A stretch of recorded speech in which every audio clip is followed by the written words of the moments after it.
stuff. Let's go, Tom. No, Pig Tom. Games, a first place on the leaderboard certainly helps. 3, 2, and she gets an event win to solidify her place inside the top 5. And Anna Carey, tremendous part in this event. Cuts off a few Last lap, round 1. What comes out, because we have seen a ton of shuffling already. And we still have another 100 points on the board at this event, which we've seen athletes finish under 4 minutes. 22 toes to bar, 11 D-ball step overs, 2 rounds for time. A 75 rope swings. It's a very fast-paced event. I'll be curious to see if Mal O'Brien can keep her composure, because this is an event that should stack up well for her aggressiveness, as we saw 3 events prior that just happened in event 5. Now Caroline Connors in lane number 3. She's first off the rig, but she didn't have to work as everybody else. Emma Carey sitting in that second place position. It could be a similar story with Caroline Connors and Steph Chalk in the previous heat, where Steph was injured at that first event. She had a little bit of extra juice to push the pace on the toes to bar and move towards the top of the heat and back-to-back part 2. 11 buck step over, 70 pounds on the deep ball. 25. 20 inches on the box. As we said before, Emma Carey was in second place and Mal O'Brien by just 12 points. That's only 3 places on the leaderboard scoring system. 1, 8 roll points. As Connors, Lowen, Pacelli, and O'Brien. Now O'Brien is to the box late, but her step overs were much faster than Emma Carey's. Look at Emma Carey sprinting back to the pull-up rig. First to the toes to bar for the second round is lane number 4. Carey struggled a little bit with the step overs, but past Mal O'Brien in the transition. Now Sonia Michelle on the left side in the white and yellow, she's still in the mix. Christy Earl O'Connell has yet to get to the rig. Ariel Lowen in the center corner lane in lane number 4, working on her second set. Mal O'Brien to her right. Just got a no rep as Chrissy Earl O'Connell is just starting her toes to bar.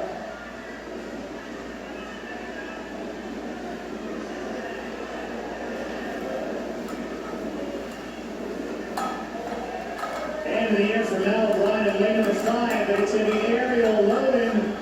First off the ring, oh my goodness, here comes Emma Carey. There is no quit in these teenagers, Jace. Emma Carey sprinting both of the last 2 transitions.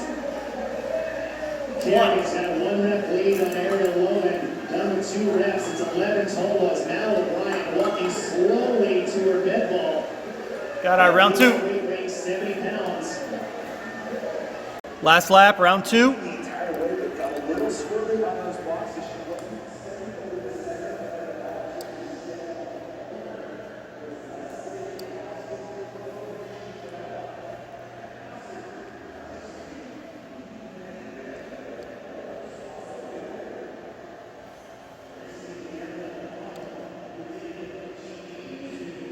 That's 75 rope swings.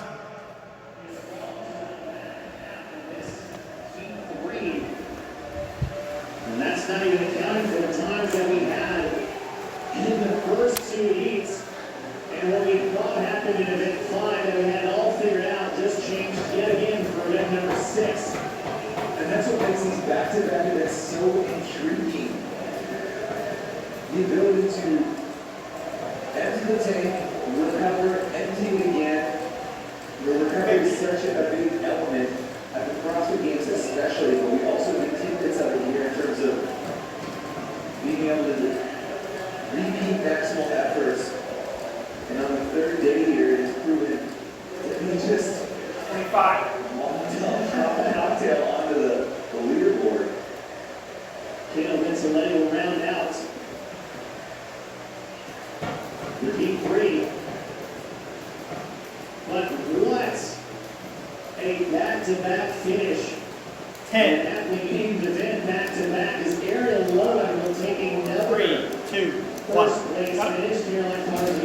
8 rope. Good enough to be in that top 3 medal Bryant. Picks up at least 4 points on Evan Carey, but Evan Carey picked up way more than in 5, and all I can see is a compression of the leaderboard as you move into 1 more minute. Yeah, it was a pretty close race throughout the first round. We saw April, Ariel Loman, Malcolm Bryant, Evan Carey, all pushing the pace. Alessandro Pacelli was up there as well. Cameron Connors trying to have a bounce back event after a tough start to this two-parter. But it was Evan Carey getting squirrely out of the box. You see her step on the corner of the box where it's a little bit less stable. But when she goes back over her final few reps, she's unable to stabilize on the box and keep control of the ball. And that was really all the opening that Ariel Loman needed to take control of yet another event win. 200 points on the table for Ariel. And she gets all 200 of them and potentially moves into the overall lead going into the finale. 2. Back-to-back winner of back-to-back. It was Ariel Loman. She's down with Derek Close. Thanks, guys. Here with Ariel 1. Loman, you rushed back-to-back 1 and back-to-back 2. You take back-to-back wins. Did you even work out? Yes. All right, last round. My favorite verse is Proverbs 21. Last lap, round 3. And it's going to be an exciting finale here in the district.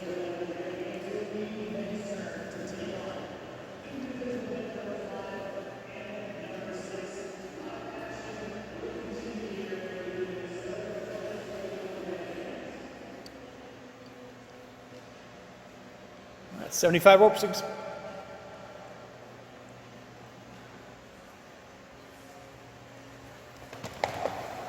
It was 2 days before the open, and everybody was picking up the right time. And then I was jumping back in the pleasure.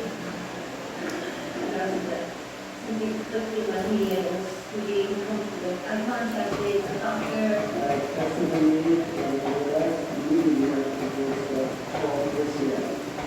Surgery, and my 2021 season is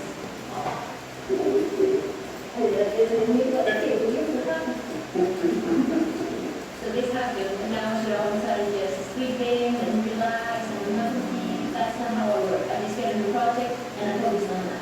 I just wrote down all the things that I want to do in this period of time. 5. Welcome to my office. Well, we covered those faster than I really want to be the fittest on earth. My body is capable of doing it. This is still my biggest goal, and I'm going to do everything that I can to be there one day.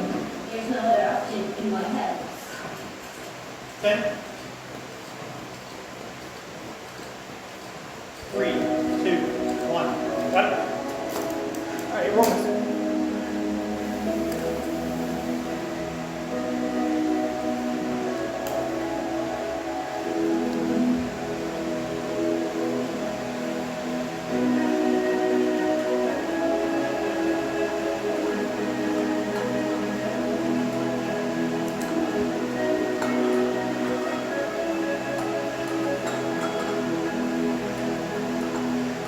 6.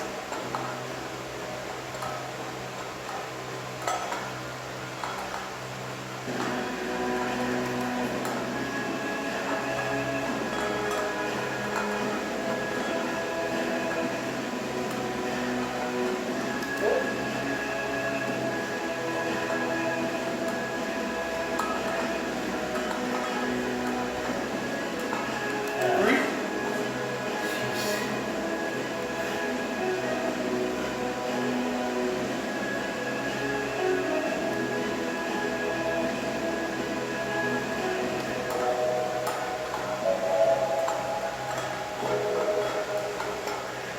2.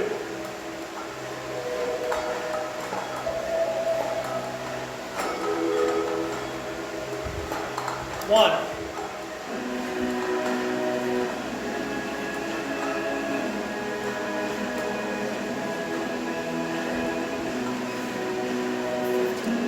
On both events, back-to-back 1 and back-to-back 2, so 3, 2, 1. A lot of athletes have some motivation here to pick up a ton of points for the leaderboard and can also end up factoring in 2 heats later for the races for the CrossFit Games in those top 5 qualifying spots. We saw a big factor on the women's side was the heavy ball with the high wall ball target. 10 foot, not a normal distance that women have to throw to, but on the men's side, we should see them get through the wall balls a bit better on the women's side, even though it is a 30-pound ball. Yeah, a little bit more familiarity with the standard, at least on the men's side here. 30-pound wall ball. It's heavy, but most of these athletes at this level train with a 30-pound ball regularly. The big question is, will they be able to keep throwing down on the GHD sit-ups and the heavy D-ball? Then number 5, back-to-back, 1 of 2. Starting with 33 medball shots. You see in the background those GHDs. The way for the athletes is they'll do 22 reps. 11 D-ball to the shoulder at 150 pounds. 3 rounds in that for event number 8.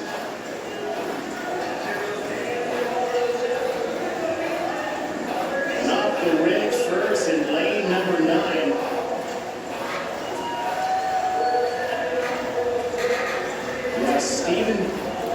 Christian Ramon across Elkhorn.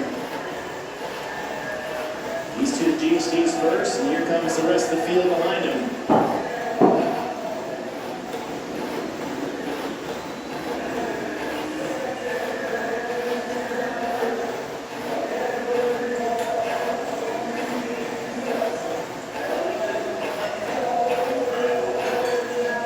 Thanks to our friends over at Noble, Just the Horns. Visit nobleproject.com/CrossFit to stock up on training essentials and be the first to access the CrossFit collection.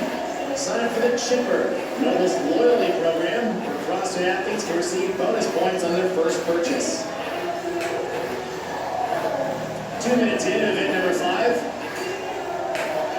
And as the athletes advance from the GHDs to these D-balls, Tommy, you were looking earlier, is that the grounds crew is trying everything they can to keep the equipment cool. More on that, let's go down to Derek Forrest. Yeah, thanks a lot, guys. Yeah, I don't know if you guys noticed yesterday during the handstand competition that they had a white towel down for the head. They did the same thing for the D-balls and the wall balls before the event started, covering it up in towels, as you can see, that were sitting in coolers to keep those balls cold, because obviously temperature has been a big thing all weekend long. 94 degrees today, even though it doesn't feel as bad as the last couple of days. You got to keep everything cool for the competitors, guys. Thanks, Derek. Big shout out to all the volunteers that are doing this for the athletes competing here this weekend. They've done all weekend long. It's days before, it's days after. The real MVPs of the Granite Games. Oh yeah, the unseen crew that really are the gears that a lot of this big event machine would turn.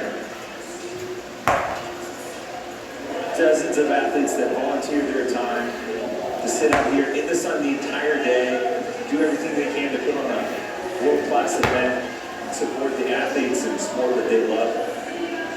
Center part of your screen, Riley Good. Only athlete on the rig so far. As he did in his second round, 33 wall ball shots at 30 pounds to a 10-foot target. On the right side, missing the first rep is actually Christian Ramon. He was first at round 2 or round 1, now second moving into round 2.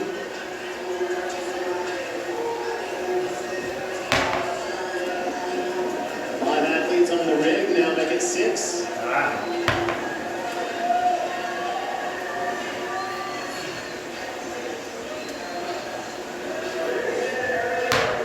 Past the 4-minute mark.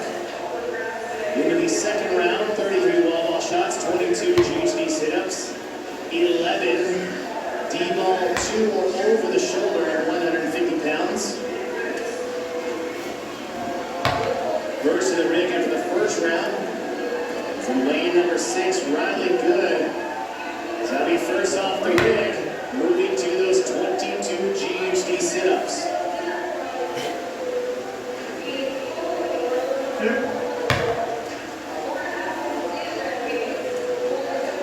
Time cap for this event is 13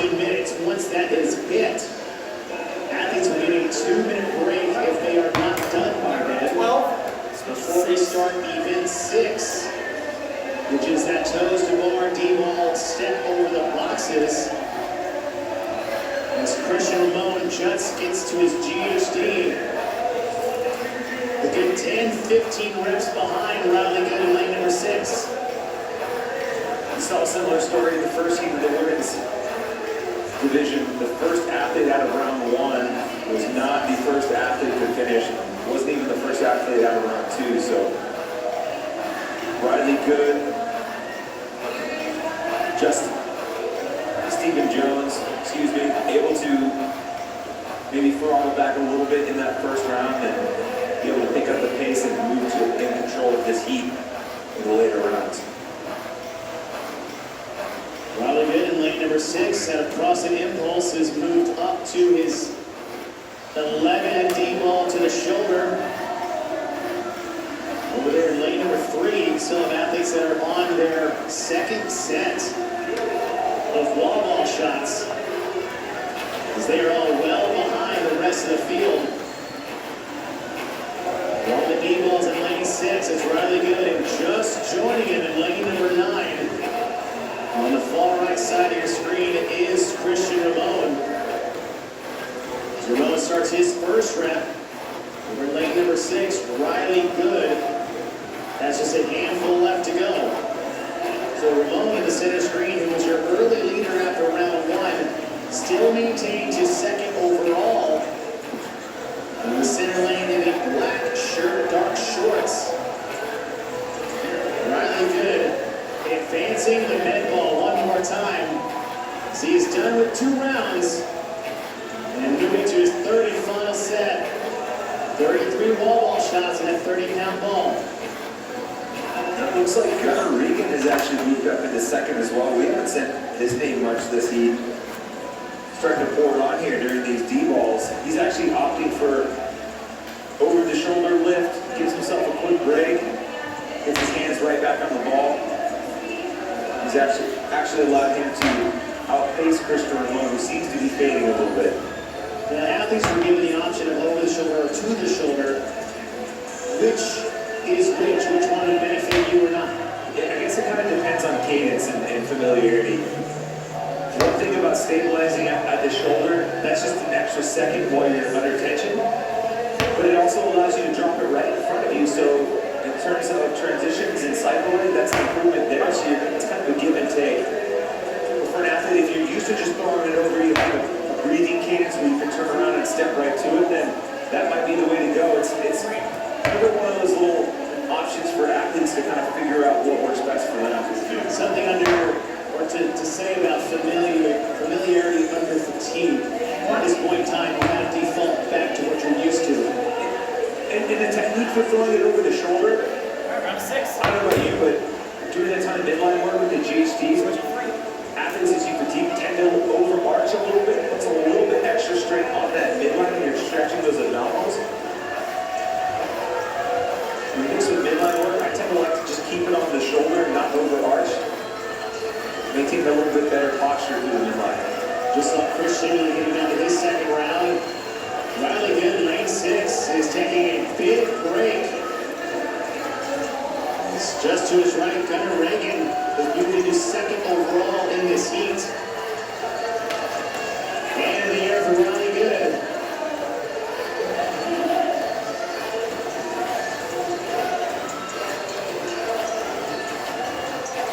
Riley Good to get his last rep and he'll move to the GHD for one more time. Good, still holding on to that lead. 22 more reps.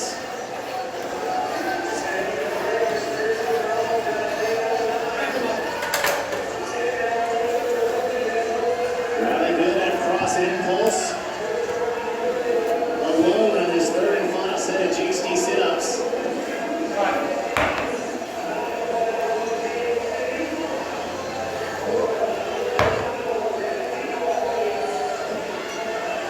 Couple athletes are trying to keep pace with him. Gunnar Reagan off his last set of Medball shots.